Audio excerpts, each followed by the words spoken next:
হয়তো এই ভিডিওটা পুরো দেখার পরে তোমরা আমাকে কমেন্টস আর ডিএমে উল্টোপাল্টা বলবে, নয়তো আমাকে আনফলো করে দেবে। কিন্তু যে কথাগুলো আমি বলবো এগুলো কেউ অস্বীকার করতে পারবে না আর বলতে পারবে না যে কথাগুলো আর এত বছর ধরে এক্সপিরিয়েন্স করার পরে এই কথাগুলো আমি বলছি। তোমাদের মধ্যে যারা যারা ভাবছো যে তোমরা এমএ ফাইটার কিংবা বক্সার হবে আর সেটা খুব ইজিলি দিনে 2-3 ঘন্টা প্র্যাকটিস করলে হয়ে যাবে, তাহলে ভাই তুমি ভুল ভাবছো। যে কোনো ধরনের স্পোর্টেই কিছু করতে গেলে তোমাকে দিনরাত পরিশ্রম করতে হবে, কিন্তু এই স্পোর্টটা অন্য স্পোর্টগুলির থেকে একটু আলাদা।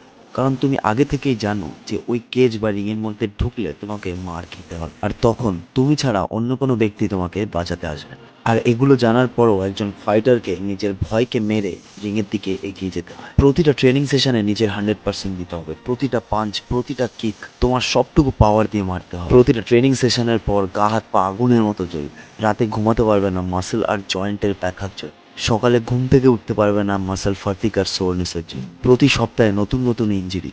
প্রতিটা নকডাউনের পর মনে হবে যে এটাই আমার শেষ দিন এই জিমে, আর ফিরে আসছি না। কিন্তু কষ্টের এই প্রতিটা দিন তোমাকে 1% করে বেটার করে তুলবে এভরিডে। রক্তের প্রতিটা ফোঁটা তোমাকে আরো কনফিডেন্ট করে তুলবে একজন ফাইটার হিসাবে। আর যখন তুমি এই পেইন, এই কষ্টটাকে ভালোবাসতে শিখে যাবে, তখন তুমি নিজেই এই গেমটাকে আর ছাড়তে পারবে। তাই সবসময় আমি বলি, তুমি যদি একজন ফাইটার হতে চাও, তোমাকে কষ্টকে ভালোবাসতে জানতে হবে।